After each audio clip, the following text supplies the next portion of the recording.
in the Himalayas, Tibet has through the centuries preserved its own ways and customs. Tibet's religious tradition is personified by the Dalai Lama, revered by his people as the living Buddha. These are films of the Dalai Lama taken in less troubled times. News now reaches the world that 20,000 Tibetans have risen with him against their Chinese overlords. A few years ago, Beiping had welcomed both the Dalai Lama and the Panchen Lama. Beiping had recognized the leadership of the Dalai Lama and Tibet's right to maintain its own traditions, although China sent troops to garrison the country.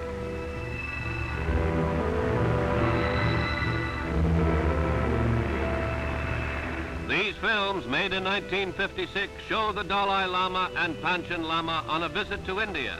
Reports today are that the Beiping government has deposed the Dalai Lama and set the Panchen Lama in his place. The revolt continues.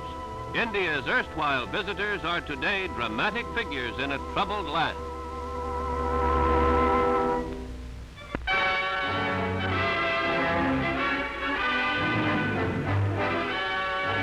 These people are exiles from Tibet. Some of them had fled the country when troops of the People's Democratic Republic of China first garrisoned their country. They sought freedom in India. They pay their respects at the Samadhi of Mahatma Gandhi at Rajghat. India reports that their ranks are being swelled by other refugees from Tibet, including the Dalai Lama. The ceremony is led by Silong Lukongwa, once the Prime Minister of Tibet, exiled by Beiping in 1954. Prime Minister Nehru, who considers Buddha the greatest Indian who ever lived, has granted asylum to the Dalai Lama, spiritual leader of the people of Tibet and of many Buddhists around the world. The deep-rooted sympathy of the people of India has been expressed in rallies demanding freedom for the people of Tibet.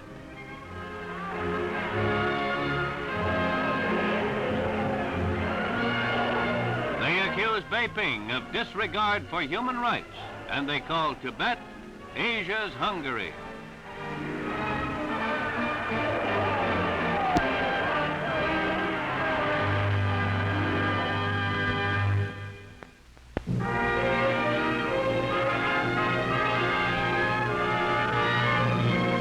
At a public demonstration in New Delhi, members of all of India's major parties, except the Communists, condemn the People's Republic of China. One of Mahatma Gandhi's disciples, J.B. Kripalan, is among the speakers at the huge rally. The people of India demand freedom for the people of Tibet.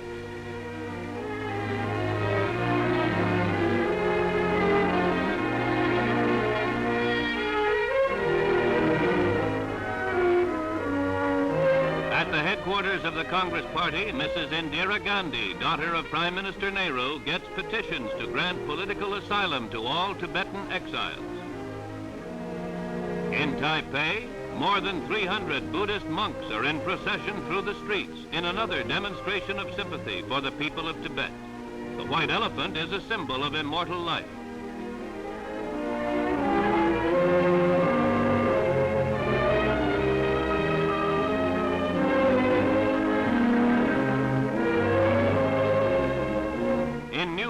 The monks lead prayers for all Tibetans who lost their lives and for those who are still fighting for freedom.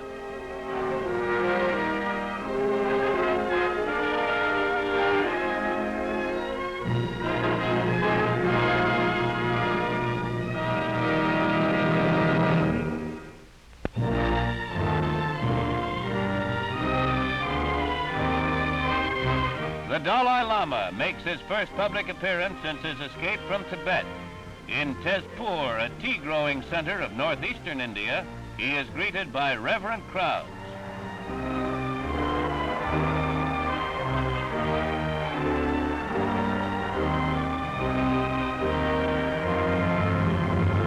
People have come from miles around to receive his blessing.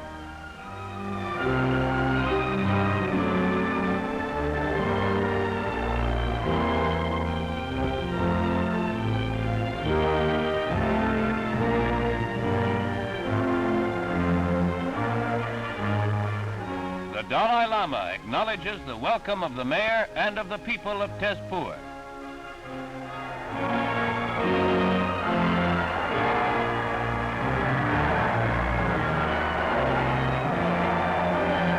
The Dalai Lama issues a statement condemning Beiping for breaking promises to respect Tibet's rights. Then he departs for his new residence at Mussoorie, the Indian resort.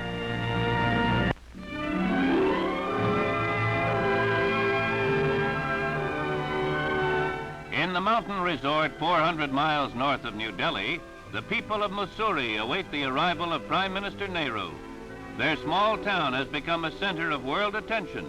It is here that the Dalai Lama of Tibet is living in exile.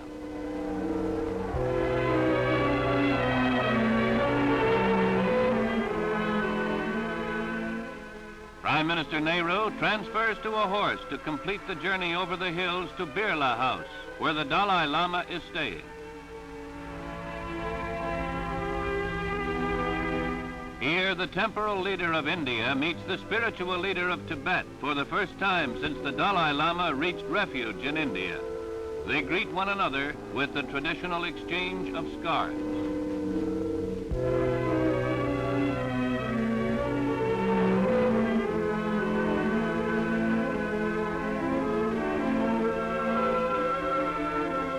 Much to talk about, for much has happened since 1956, when the Dalai Lama last visited India.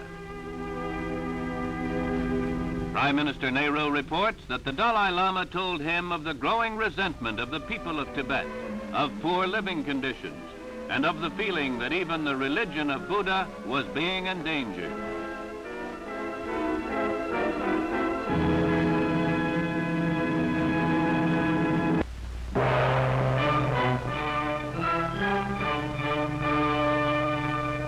The birth of Buddha is celebrated at Mussoorie in India, where the Dalai Lama has taken refuge. After a month of rest and reflection on the recent events in Tibet, the Dalai Lama leads a prayer meeting, the first since he fled Lhasa.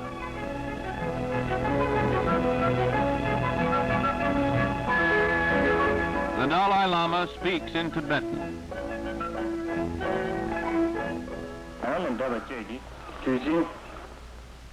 He speaks of the recent misfortune of the Tibetan people, of the suffering of those who practice the Buddhist faith, and expresses sorrow for the great number of true followers who are enduring great hardships. He appeals to all to pray that these times of trouble, like the eclipse of the moon or the sun, may pass away and bring light for the doctrine of Buddhism to flourish evermore in peace and freedom.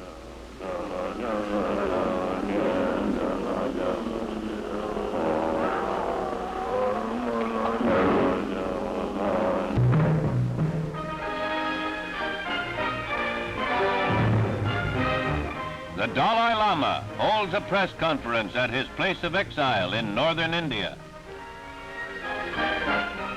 100 newsmen from all parts of the world come to hear the young ruler and living Buddha of Tibet, who begins by saying that he must break his long silence and speak out in behalf of his people. He terms it an appeal to all peace-loving and civilized nations.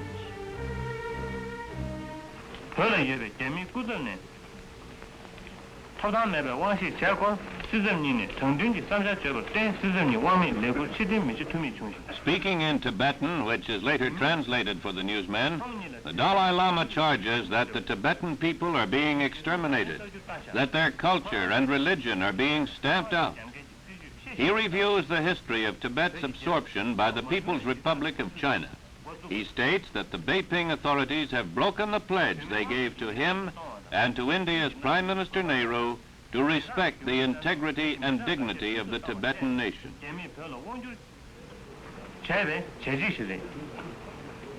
Earlier in his statement, he declared that in the interests of his people and his religion, he was appealing to the world to protest against what he termed the harassment and persecution and terrible deportation and execution of innocent men.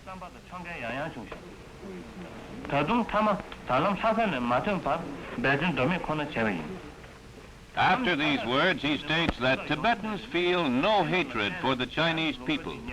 As believers in Buddhism, Tibetans welcome change and progress, but they will stoutly resist the oppression and plunder now taking place in the name of reform. Tibetans will insist on a return to the freedom they enjoyed prior to 1950. In answer to questions, the Dalai Lama indicates that he may take the Tibetan issue to the United Nations if no peaceful settlement can be reached with the People's Republic of China.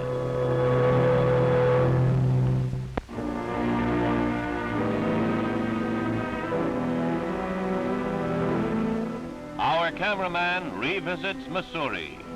The small Indian village has become a new focus for the Buddhists of Tibet. Mussoorie is where the Dalai Lama has taken refuge. Those who have escaped Tibet make pilgrimages here.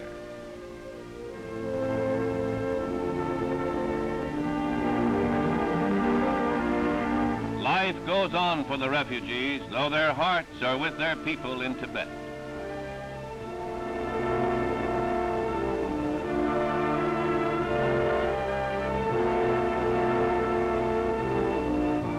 They are saddened by the news that Beiping is imposing yet further restrictions on the Tibetan people.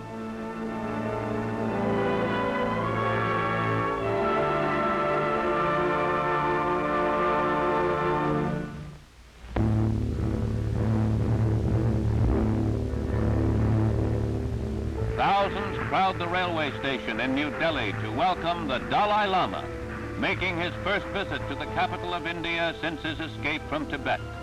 There are shouts of "Long live Tibet's freedom" in one of the most tumultuous receptions in New Delhi's history.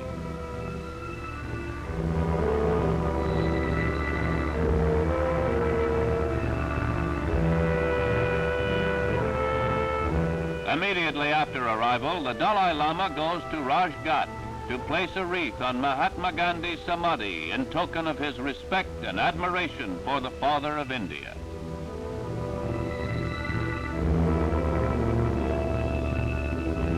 At Government House, the 23-year-old Tibetan leader is welcomed by India's President Rajendra Prasad. The Dalai Lama is reportedly planning a trip throughout Asia and around the world to plead the case of Tibetan independence.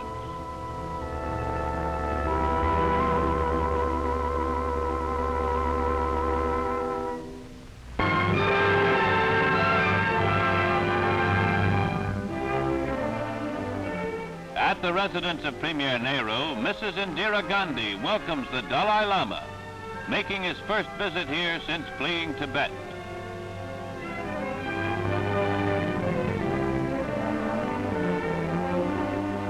The Dalai Lama plans to appeal the case of his countrymen to the United Nations. He charges the Chinese People's Republic with inhuman treatment and crimes in the invasion and subjugation of his country.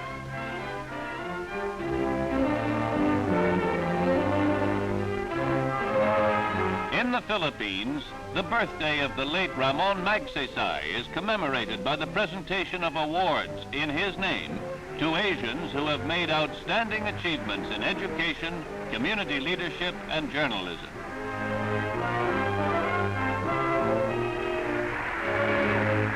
Among this year's winners of Magsaysay Awards are Edward Yan, editor of The Nation, a Burmese newspaper, and Abaya Batachi, editor of the Ceylon Observer.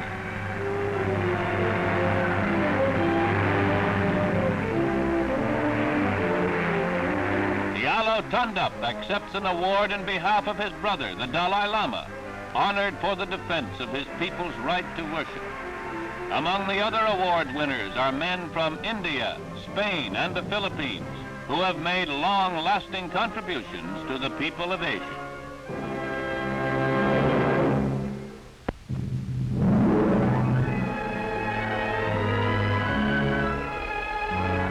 Nestled in the hills of northern India, the town of Mussoorie is a center of interest for distinguished jurists from 9 countries of Asia, Africa, and Europe.